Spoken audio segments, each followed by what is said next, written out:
Well, good morning.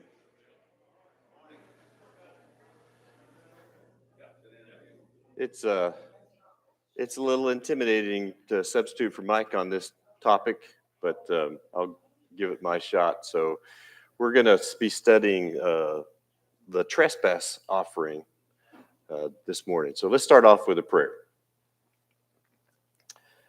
God, you're so good. Uh, we thank you for this time of year when everything is being renewed, and it gives us hope and helps us to appreciate the beauty of your creation. Thank you for the rain we received. Thank you for the sunshine recently, uh, gardens going in, and life happening around us. And we thank you for the encouragement that you give us through the world you created. Pray that we can be an encouragement to each other as we study about our relationship with each other in your word and your expectations that you set forth in the things that you established with the nation of Israel and expectations for how we live, Father.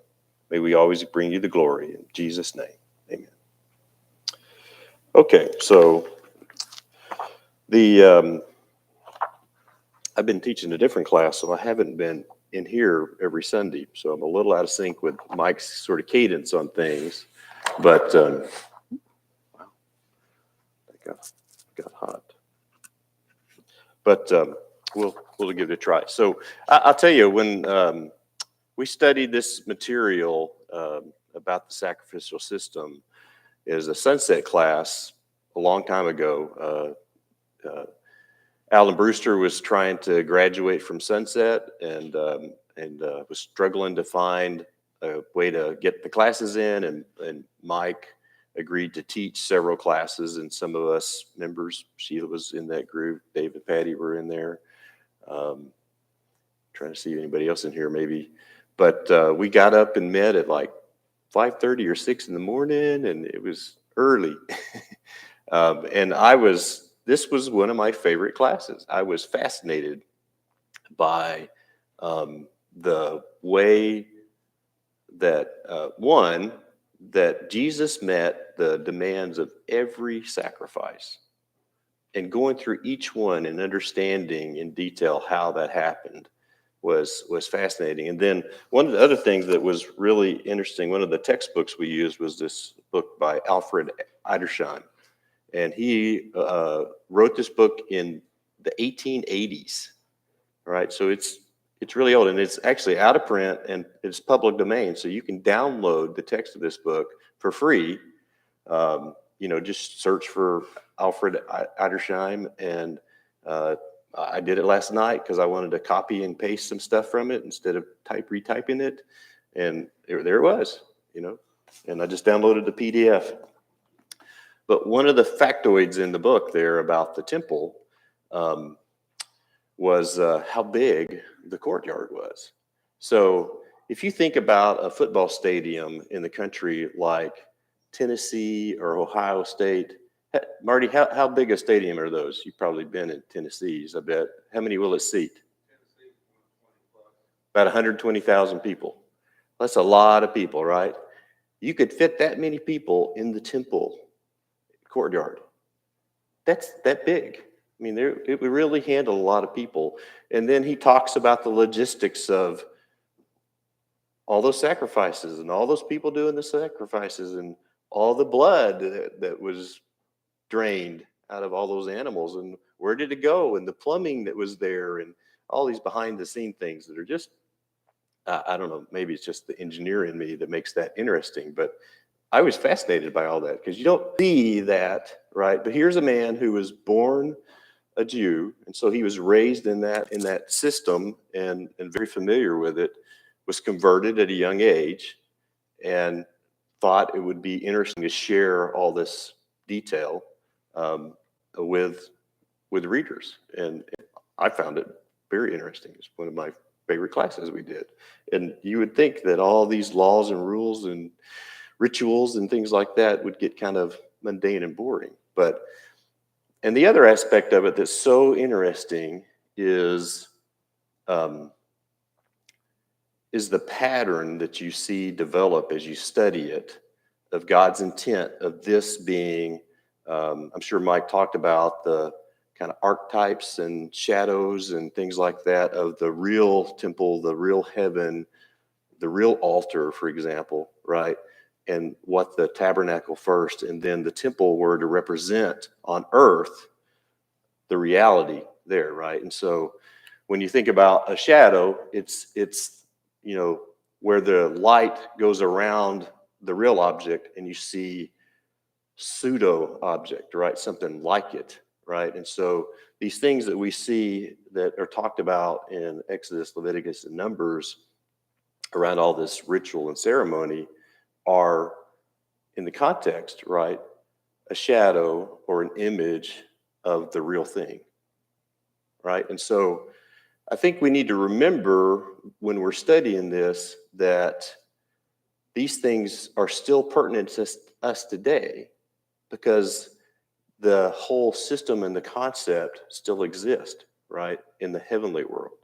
And so God did away with the sacrificial system that we're studying, but the meaning and the intent behind it is still there in our relationship and God's desire for the way we behave towards him and towards each other is still very much expected and reflected by what we see. So this is a very valuable study, in my opinion, because it shows the consistency of what God hopes for us, wants from us, right, in the way that we relate to him.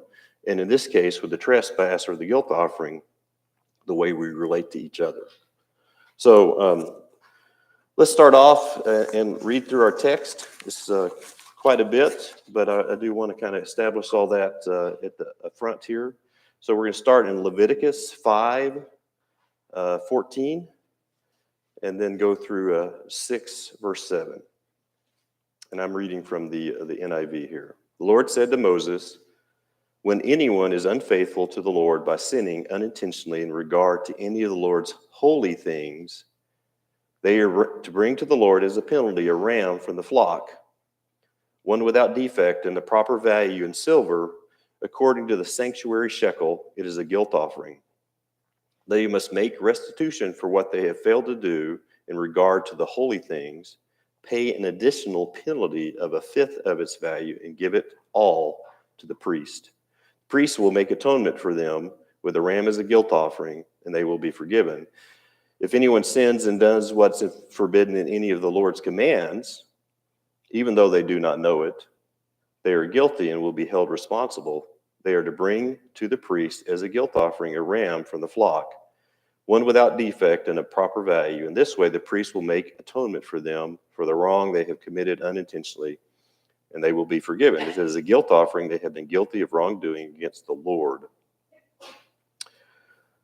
Of chapter 6, the Lord said to Moses, if anyone sins and is unfaithful to the Lord by deceiving a neighbor about something entrusted to them or left in their care, or about something stolen, or if they cheat their neighbor, or if they find lost property or lie about it, or if they swear falsely about any such sin that people may commit, when they sin in any of these ways and realize their guilt, they must return what they have stolen or taken by extortion, or what was entrusted to them, or the lost property they found, and whatever it was they swore falsely about, they must make full restitution in full, add a fifth of the value to it, and give it all to the owner on the day they present their guilt offering.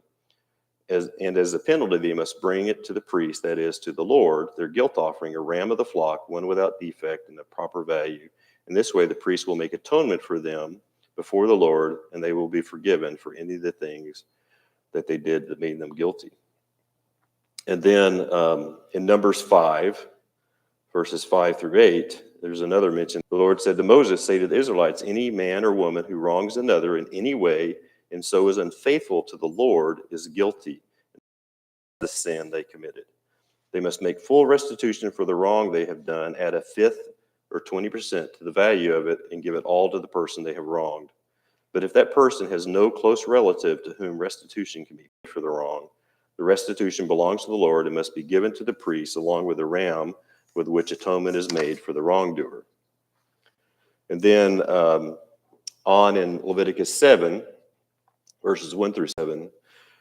These are the regulations for the guilt offering, which is most holy. The guilt offering is to be slaughtered in the place where the burnt offering is slaughtered, and its blood is to be splashed against the sides of the altar. All its fat shall be offered, the fat tail, and the fat that covers the internal organs, both the kidneys with the fat on them near the loins, and the long lobe of the liver, which is to be removed with the kidneys. The priest shall burn them on the altar as a food offering presented to the Lord. It is a guilt offering. Any male in a priest's family may eat of it, but it must be eaten in the sanctuary area. It is most holy. So I think in general, the sins that this the trespass or guilt offering can be associated with would be the ones against other people in the Ten Commandments. So coveting, stealing, murder, all those are ones that this would be generally a person-to-person sin. And if you see the context here in Leviticus, then it's also portrayed as, even though I sin against you, Steve, I'm also sinning against God, that I have to make it right with you. And there's this restitution component, right, plus the 20%. And then I also have to be right before God.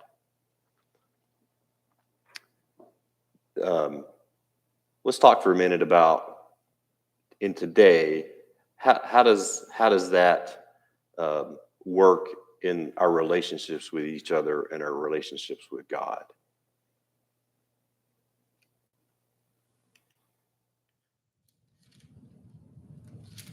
It really makes us think about how we treat our brothers and sisters in here. Sometimes we may say something or do something out of anger or something like that, not go out of our way to help, do things like that we should, because it's obvious. We don't always, not everybody gets along with everybody. That's just a given thing. But we can still work with and accept them the way they are and help them any way we can. And that's what we're supposed to do. And if I do anything other than that, and I don't try to help them, I'm in trouble. Right. So it's clearly there's a lot of verbiage here about the unintentional slight, right? And but when we wrong each other, we've also wronged God. And that there's an order and precedence that's established here that before we can be right with God, we have to get right with each other, right? So this is the reality that God wants from us, that this offering and the rules and the commandments that he had put in place reflect to us, right, that we can apply to ourselves today, is that we need to take very seriously the import of our wronging each other, what intentionally or unintentionally, right? Because we can't be right before God until we do this. And you see here in the precedence of the way that things are established, right, that the expectation is that you go make it right to the person, you make restitution, right, and celebrate recovery. This is a very big step in that making things right. We call it making amends in that process, right?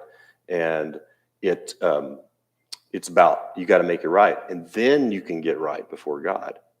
But you couldn't take your sacrifice here. You couldn't take the guilt offering to the temple.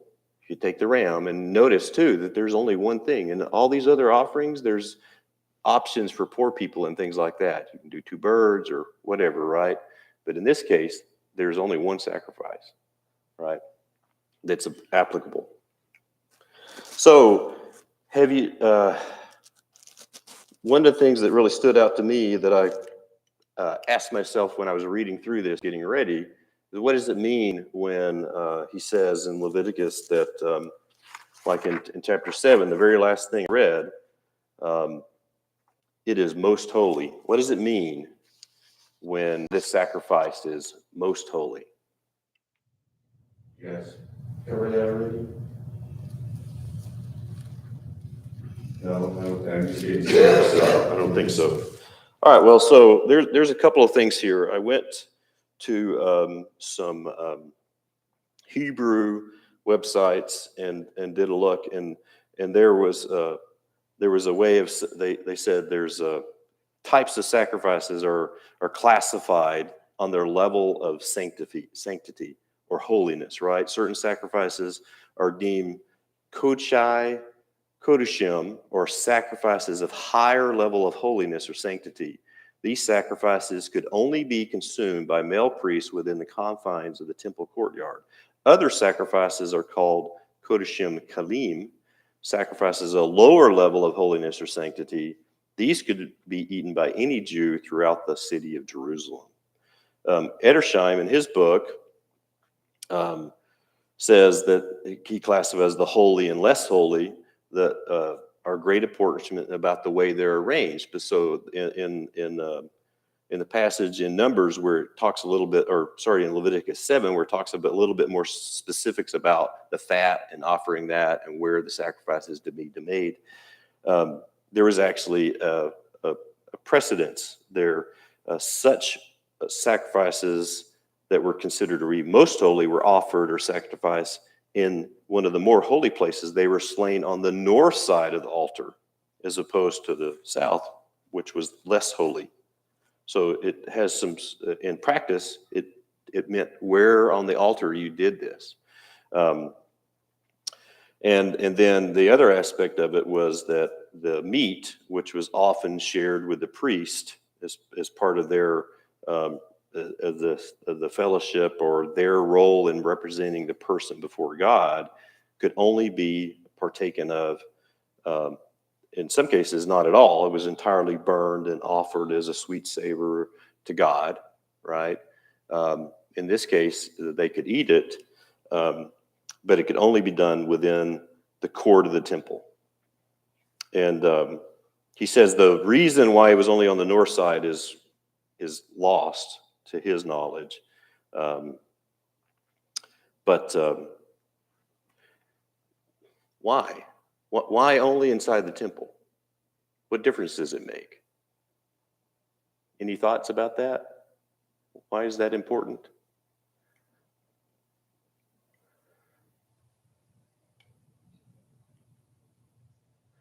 So it's about, the concept is about holy and being clean, all right? So there was a lot of ritual around ensuring that the temple and the priest who did things were ceremonially clean, right? So they had been washed, right? And that was an important precedent to be done with these temple sacrifices because it enabled the person to be in the right place and attitude and spirit with regard to their relationship with God, right? So that so things that happened in the temple, there is a barrier of some kind to the value or the appropriateness of the sacrifice because it was done there where you knew that the person in the place was clean and appropriate for this kind of a sacrifice, right? Other ones could be done outside in the city or outside of the city in some cases where they disposed of things, right? But in this case, it was deemed as such as importance that you had to be in the right place with the right level of being clean before God would accept it, right? Because God is holy. And there's an expectation that we attempt to be in the right state in order to present our sacrifices to him. And I think that's true even today, right? And the whole concept of, before you offer your gift, you go to your brother and resolve trespass, right? So that when you offer your gift to God, your sacrifice to him today, right? You're in the right state for that to be acceptable to him. And so if we fail to do that today, then the implication here and the parallel from today in the temple is that that gift is not accepted because we have an issue that's interfering with God's ability to interact with us. Does that make sense? Gene?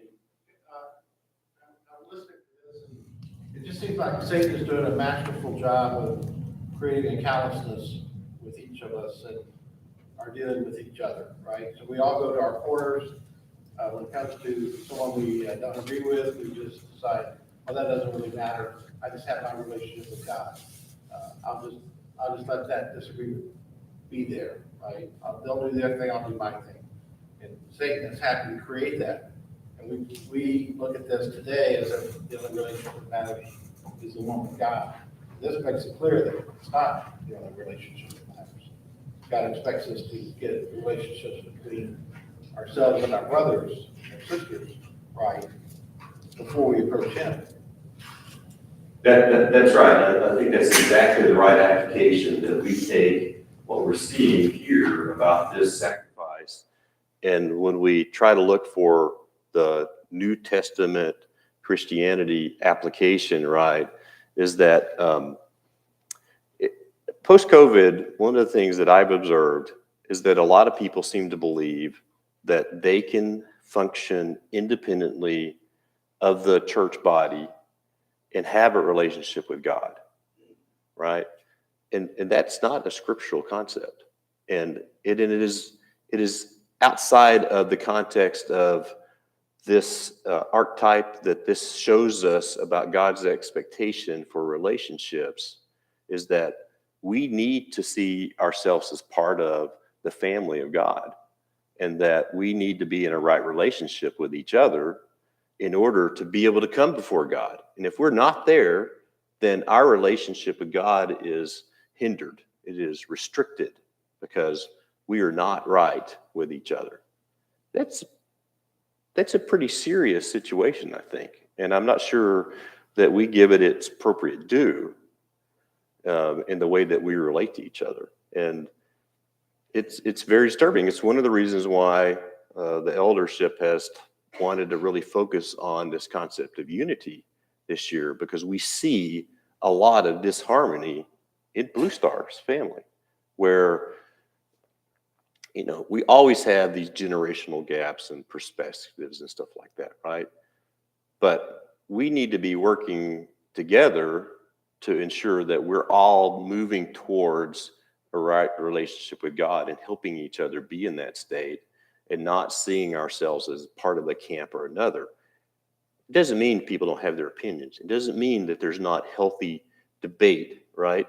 You know, Kay was talking about her class on Wednesday nights, and some of the ladies there were talking about, I'm really having to go study because this doesn't align with what I know and understand, right? That's good. That's healthy. If anything that causes us to go dig into the Word, and then we can have a civil debate or concourse about what we read and understand and get alignment on that, that's good. That's healthy. That's not what I'm talking about. It's when we sit behind the scenes and we bicker or we talk about, well, they said or they did, and we don't go to each other and work it out, then we're in the wrong. And this is telling us that not only are we in the wrong with each other, but it harms our relationship with the Lord. And I think that's something we need to take really seriously. And under that circumstance, should we not make that right before we take the communion on Sunday morning to worship and do pray for what Christ did for us? Because is that not similar to what all these other things that we're talking about in the Old Testament? He's changed it to go to this. And our attitude has to be That's right. That you know, if there's something that impairs our a relationship with each other, we do need to try to what we can do to make that right, so that we can be right before God. But I did want to call out this little phrase in here about it being most holy, because this is weightier, you know, kind of a thing than other sacrifices.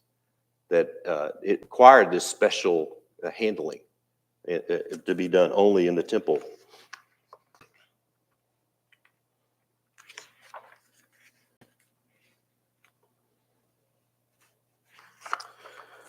So, boy, I got so much material here. I'm only on the first page of Mike's notes, and I've got 8 more pages of notes that I put together. So, let's talk about just a few more kind of details. This sacrifice was for individuals, right? It wasn't like some sacrifices could be done for the nation, for example, but this is trespasses involve a relational thing with 2 individuals, or perhaps between God and that individual. So this is an individual thing, and it's about the rights and respect of rights and properties about others. God expects us and demands that we respect each other and demonstrate that. And so we can have a trespass against God. God's a person. There are relational things there too, so he would be included in that. But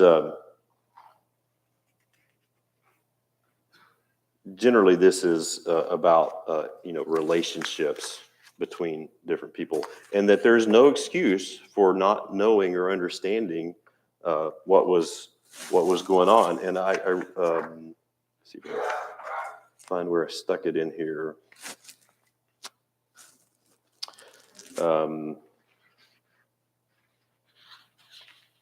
Yeah. So, can you think of an example biblically of somebody offering a sacrifice just in case? Think about the story told in Job. His sons, at the opening of Job, and is kind of setting the stage of things about how holy and righteous of a man he was. At verse 4, it says, his sons used to hold feasts in their homes on their birthdays. They would invite their 3 sisters to eat and drink with them. And when the period of feasting had run its course, Job would make arrangements for them to be purified. Early in the morning, he would sacrifice a burnt offering for each of them, thinking, perhaps my children have sinned and cursed God in their hearts. This was Job's regular custom. He so strongly desired that to be in a right relationship with God and for his children to be so, that he offered this sort of just in case sacrifice, right? Now, we don't know exactly when Job was written or what time frame that established is just simply not given. There's no reference to the temple or to the law in the book of Job. So I'm not trying to connect the dots that this is a trespass offering that he's done, because for one, it could only be done in the temple, right? And it doesn't say where Job offered his sacrifice, but the concept, I think, is appropriate here for what was happening. So no exception for ignorance, and there was the expectation for restitution and to make things right with the fellow Israelite or fellow Christian in our context. And then you had to get right with God. So there's 2 parts of this. Get right with your brother or sister, get right with God.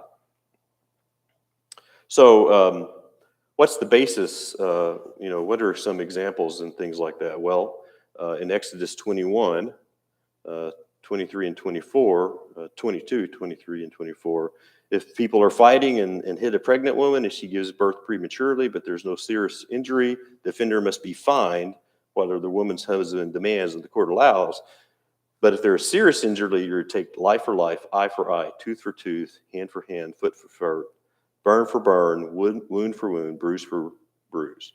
So there's the concept here of there are consequences for our transgressions against each other, right? And that there's expectation to do it right. Sometimes this required going to court to resolve. Deuteronomy 25, 1-3. When people have a dispute, they are to take it to court, and the judges will decide the case, acquitting the innocent and condemning the guilty. If the guilty person deserves to be beaten, the judge shall make them lie down and have them flogged in his presence with the number of lashes the crime deserves. But the judge must not impose more than 40 lashes. If the guilty party is flogged for more than that, your fellow Israelite hated in your eyes. In the matters of dispute, just like in New Testament, there needs to be witnesses. It can't be just one person, he said, she said kind of thing. In Deuteronomy 19, one witness is not enough to convict anyone accused of any crime or offense they may have committed. The matter must be established by the testimony of 2 or 3 witnesses. And if a malicious witness takes a stand to accuse someone of a crime, the 2 people involved in the dispute must stand in the presence of the Lord before the priests and the judges who were in office at the time. The judges must make a thorough investigation. If the witness proves to be a liar, giving false testimony against a fellow Israelite, then due to the false witness, and as that witness intended to do to the other party, you must purge the evil from you. So this trespass offering applied to a wide range of civil issues, and some of them required, third-party intervention in them.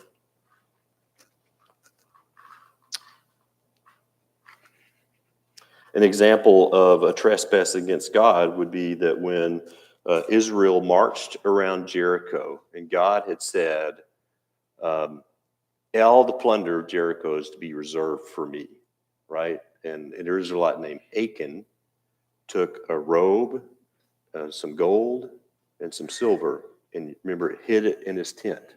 And then, the whole nation was suffering because of this trespass against God, and he stole from God.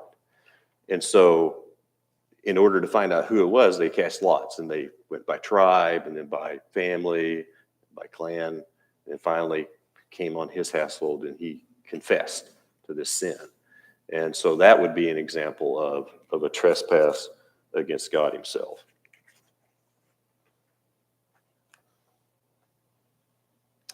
Another example of a trespass offering against God would be in the case of the Nazirite vow, right? So they abstained from strong drink and touching of dead things, right? And so what happens if somebody, a Nazirite, accidentally, inadvertently, they trip and they fall and they touch a body or something like that, right?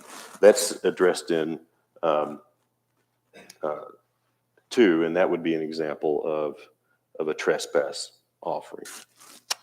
Okay, go ahead. Running out of time. So let's talk about the actual ritual of the trespass offering. So the first stage is going to the person and making restitution and satisfaction.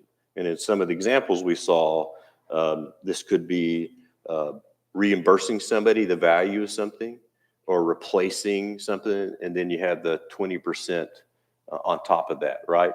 A double tithe, right? It's not an accident that that's twice what you would give to the Lord. It's the expectation, right? Moral debt could be done by, or harm done to somebody could be done by corporal punishment, the lashes, for example, right? And in some cases, there was even, you could become like a household slave or servant to somebody and serve off your penalty, right? But it was very essential, I think, to do in that. Stage 2, there was a confession of the wrong. And this is actually a little bit different, because in some of like the burnt offering, right, the sinner put their hand on the head, right? They conveyed, this is my representative that's taking my, my sin and paying the penalty with their life, right? In this case, it's different, because the expectation is that they confess the sin, right? And instead of laying their hand on it, then the male sheep was slain. It's the only sacrifice that's allowed, and there's no. I think this is significant. Why is there only one sacrifice, right? What's the significance of not having a rule that's an exception for poor or something like that? And I think the reason behind that is everybody's treated the same in this case. It doesn't matter whether you're rich or you're poor, or if you have an important role in society or a not important role in society, deemed by society, right? everybody is treated the same in this case. They're all expected to do the same thing, right? So I think that also talks to the importance and the expectation of this trespass, right? And making things right. Everybody's going to go the same way. And it doesn't matter whether you're rich or poor. The fourth thing is they take the blood, they sprinkle it on the altar. Edersheim is more specific about it. It's below the red line. And then they place the fat and on the altar, on the north side of the altar, apparently, because it was most holy. And the fat's removed and then fumed like incense or the fragrance offerings to God. So this is a fragrant offering, as I think you guys already talked about, is there's a relational implication of burning it and the odor rising. God receives that, as a supplication from us, and there's a relationship aspect of the fragrant offering that's implied here. And then finally, they dispose of the sacrificial body, and the priest who officiates the sacrifice gets it and can only eat it in a holy place. So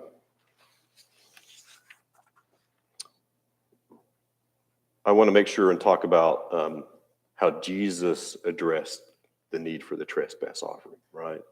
In Isaiah 53, 10 and 11, yet it pleased the Lord to bruise him. He has put him to grief. And when you make his soul an offering for sin, he shall see his seed. He shall prolong his days, and the pleasure of the Lord shall prosper in his hand. He shall see the labor of his soul and be satisfied or propitiated in Hebrew. And by his knowledge, my righteous servant shall justify many, for he shall bear their iniquities. Jesus is the propitiation of our sins. Romans 3, starting in 21, but now the righteousness of God apart from the law is revealed, being witnessed by the law and the prophets, even the righteousness of God through faith in Jesus Christ to all and on all who believe, for there is no difference, for all have sinned and fall short of the glory of God, being justified freely by his grace through the redemption of Christ Jesus, whom God set forth as a propitiation by his blood through faith to demonstrate his righteousness, because in his forbearance God has passed over the sins that were previously committed to demonstrate at the present his time is righteousness, that he might be just and the justifier of the one who has faith in Jesus. And then in 2 Corinthians 5, starting in 18, now all things are of God, who has reconciled us to himself through Jesus Christ. Reconciled is a financial term, right? It's the books are balanced. And he's given us the ministry of reconciliation. So we are too to take that and balance the books. That is, that God was in Christ reconciling the world to himself, not imputing their trespasses to them, and has committed to us a world of reconciliation. So,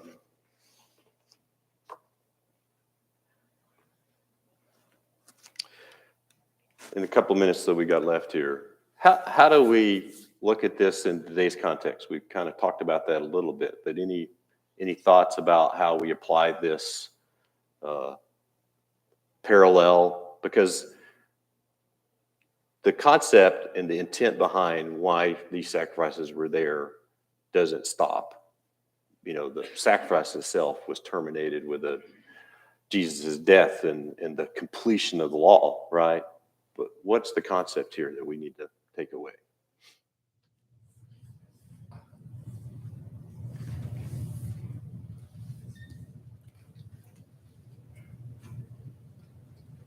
Let me put it a little simpler.